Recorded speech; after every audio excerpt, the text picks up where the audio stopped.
दोस्तों, आज का सवाल सिर्फ गोल्ड और बिटकॉइन का नहीं है। ये पुराने दौर और नए दौर की लड़ाई है। ये सिर्फ इन्वेस्टमेंट का सवाल नहीं है, ये फ्यूचर की डायरेक्शन का सवाल है। क्योंकि एक तरफ गोल्ड है जिसे दुनिया हजारों साल से वैल्यू मानती आई है, दूसरी तरफ बिटकॉइन है जिसे कई लोग आने वाले समय का डिजिटल गोल्ड कहते हैं। एक तरफ पुराना भरोसा है, दूसरी तरफ नई टेक्नोलॉजी है। एक तरफ हिस्ट्री है, दूसरी तरफ फ्यूचर की पॉसिबिलिटी है। तो आखिर लॉन्ग टर्म में जीत किसकी होगी, गोल्ड या बिटकॉइन? आज इसी बात को आसान भाषा में गहराई से समझते हैं। देखो, गोल्ड कोई आज की चीज नहीं है। गोल्ड हजारों साल से दुनिया में वैल्यूएबल रहा है। जब बैंक्स नहीं थे तब भी गोल्ड वैल्यूएबल था। जब पेपर करेंसी नहीं थी तब भी गोल्ड वैल्यूएबल था। जब बड़े बड़े साम्राज्य बनते और टूटते थे तब भी गोल्ड वैल्यूएबल था। जब वॉर होती थी लोग गोल्ड बचाकर रखते थे। जब करेंसी कमजोर होती थी लोग गोल्ड खरीदते थे। मतलब गोल्ड ने दुनिया के हर दौर को देखा है। इसी वजह से गोल्ड सिर्फ मेटल नहीं है, गोल्ड भरोसा है, गोल्ड सेफ्टी का सिंबल है, गोल्ड लेगेसी है, गोल्ड हिस्ट्री का विनर है। आज भी अगर कोई फैमिली फ्यूचर सिक्योर करने की सोचती है तो गोल्ड याद आता है। शादी हो, सेविंग हो, इमरजेंसी हो, फैमिली वेल्थ हो, गोल्ड का नाम आता है। क्योंकि लोगों के दिमाग में गोल्ड जनरेशन से बैठा हुआ है। अब सिर्फ लोग ही नहीं, दुनिया के बड़े बड़े देश भी गोल्ड रखते हैं। अमेरिका, चाइना, रशिया, इंडिया जैसे देशों के पास गोल्ड रिजर्व्स हैं। क्यों?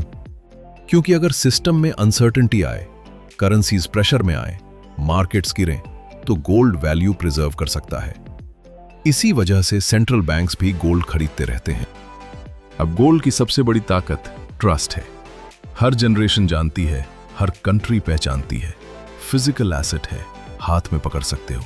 कोई पासवर्ड नहीं चाहिए, कोई इंटरनेट नहीं चाहिए, कोई ऐप नहीं चाहिए। अगर नेटवर्क चला जाए तब भी गोल्ड गोल्ड ही रहेगा। यही रीजन है कि लोग गोल्ड को सेफ एसेट मानते हैं। लेकिन गोल्ड की लिमिट्स भी हैं। स्टोर करना पड़ता है, लॉकर चाहिए, सिक्योरिटी चाहिए, चोरी का रिस्क है। अगर बहुत बड़ा अमाउंट कहीं भेजना हो, आसान नहीं है। और ग्रोथ भी हर बार तेज नहीं होती। कई बार गोल्ड सालों तक स्लो मूव करता है। मतलब गोल्ड वेल्थ बचा सकता है, लेकिन वेल्थ मल्टीप्लाई हर बार फास्ट नहीं करता। अब बिटकॉइन को समझो। बिटकॉइन सिर्फ कॉइन नहीं है, बिटकॉइन एक नई सोच है।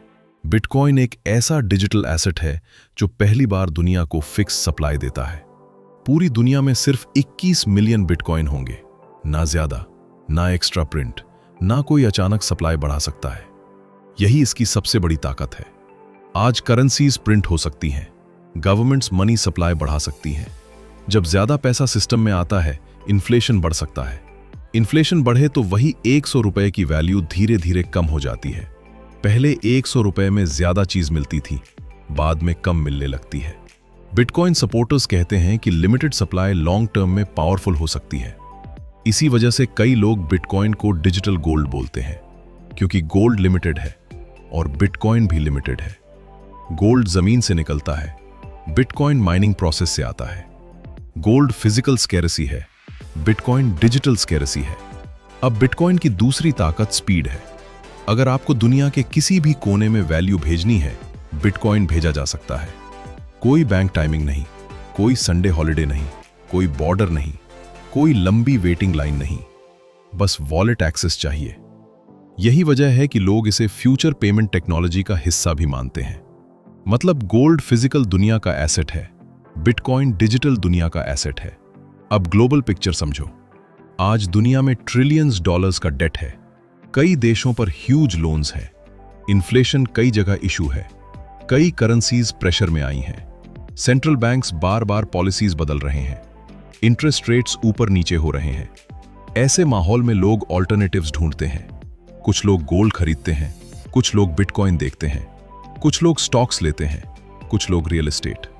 मतलब लोग समझ रहे हैं कि सिर्फ कैश में बैठना हमेशा स्मार्टेस्ट मूव नहीं होता। क्योंकि कैश बैंक में पड़ा रहे, लेकिन इन्फ्लेशन वैल्यू खा जाए तो ग्रोथ कहां हुई। यही रीजन है कि एसेट्स की इंपॉर्टेंस बढ़ रही है। अब इंटरेस्टिंग बात समझो। सेंट्रल बैंक्स गोल्ड खरीद रहे।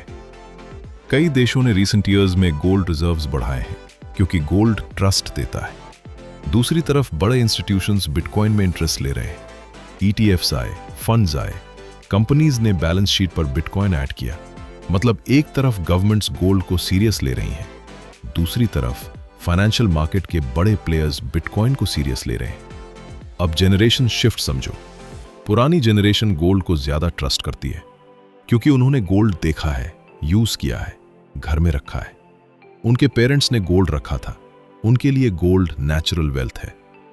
नई जेनरेशन डिजिटल दुनिया में बड़ी हुई है, UPI यूज करती है, एप्स यूज करती है, ऑनलाइन अर्निंग करती है, रिमोट वर्क समझती है, डिजिटल पेमेंट्स नॉर्मल है। उनके लिए बिटकॉइन का कॉन्सेप्ट स्ट्रेंज नहीं है। मतलब आने वाले समय में डिमांड सिर्फ प्राइस से नहीं, जेनरेशन चेंज से भी आ सकती है। अब सबसे बड़ा डिफरेंस वॉलेटिलिटी है। गोल्ड जनरली बिटकॉइन जितना ऊपर नीचे नहीं होता। बिटकॉइन में रैली तेज आती है, करेक्शन भी तेज आता है, इसलिए शॉर्ट टर्म लोग घबरा जाते हैं। कई लोग टॉप पर खरीदते हैं, डिप में बेच देते हैं, फिर बोलते हैं बिटकॉइन रिस्की है। लेकिन लॉन्ग टर्म लोग अलग चीज देखते हैं। वो अडॉप्शन देखते हैं, सप्लाई फिक्स देखते हैं, डिमांड बढ़ रही है या नहीं देखते हैं, इंस्टीट्यूशंस आ रहे हैं या नहीं देखते हैं, टेक्नोलॉजी सर्वाइव कर रही है या नहीं देखते हैं। अब गोल्ड वाले लोग कहते हैं बिटकॉइन नया है, टेस्टेड नहीं है। गोल्ड ने हजारों साल सर्वाइव किया है। यह बात सही है, बिटकॉइन ने गोल्ड जितना लंबा समय नहीं देखा। लेकिन बिटकॉइन सपोर्टर्स कहते हैं इंटरनेट भी नया था, UPI भी नया था, ऑनलाइन शॉपिंग भी नई थी, इलेक्ट्रिक कार्स भी नई थी। हर बड़ी चीज एक दिन नई होती है। यह बात भी सही है। मतलब दोनों साइड्स की लॉजिक है। अब सिंपल सवाल, अगर दुनिया और डिजिटल होती गई, क्रॉस बॉर्डर पेमेंट्स बढ़े, ऑनलाइन बिजनेस बढ़ा, वर्चुअल ओनरशिप बढ़ा, रिमोट इकोनॉमी बढ़ी, तो क्या डिजिटल एसेट्स की डिमांड बढ़ सकती है? हां, और यही बिटकॉइन केस है। अगर वॉर टेंशन बढ़ी, करेंसी क्राइसिस आया, ग्लोबल अनसर्टेनिटी बढ़ी, ट्रस्ट इश्यू आया, तो क्या लोग गोल्ड की तरफ जा सकते हैं? हां, और यही गोल्ड केस है। मतलब फ्यूचर ब्लैक एंड व्हाइट नहीं है। ऐसा नहीं कि एक जीतेगा और दूसरा खत्म हो जाएगा। कई बार फ्यूचर दोनों को जगह देता है। गोल्ड हिस्ट्री का विनर है, बिटकॉइन फ्यूचर का चैलेंजर है। गोल्ड ट्रस्ट है, बिटकॉइन इनोवेशन है। गोल्ड ओल्ड मनी है, बिटकॉइन न्यू मनी नैरेटिव है। गोल्ड स्टेडी है, बिटकॉइन वॉलेटाइल लेकिन हाई पोटेंशियल है। अब स्मार्ट लोग क्या करते हैं? वो सोशल मीडिया वॉर नहीं करते, गोल्ड वर्सेस बिटकॉइन लड़ाई नहीं करते, स्ट्रैटेजी बनाते हैं। कुछ गोल्ड रखते हैं स्टेबिलिटी के लिए, कुछ बिटकॉइन रखते हैं ग्रोथ के लिए, कुछ स्टॉक्स रखते हैं कंपनीज ग्रोथ के लिए, कुछ रियल एस्टेट रखते हैं फिजिकल वेल्थ के लिए। यानी स्मार्ट मनी बास्केट बनाता है। अब डीप ट्रूथ सुनो, रिच लोग सिर्फ सैलरी पर डिपेंड नहीं रहते। रिच लोग एसेट्स ओन करते हैं, डिफरेंट एसेट्स रखते हैं क्योंकि उन्हें पता है फ्यूचर प्रेडिक्ट करना मुश्किल है। डाइवर्सिफिकेशन इंपॉर्टेंट है। अगर कोई बोले सिर्फ गोल्ड ही सही है, तो शायद वो फ्यूचर टेक इग्नोर कर रहा है। अगर कोई बोले सिर्फ बिटकॉइन ही सही है, तो शायद वो हिस्ट्री इग्नोर कर रहा है। समझदारी बैलेंस में होती है। अब 10 साल बाद क्या हो सकता है?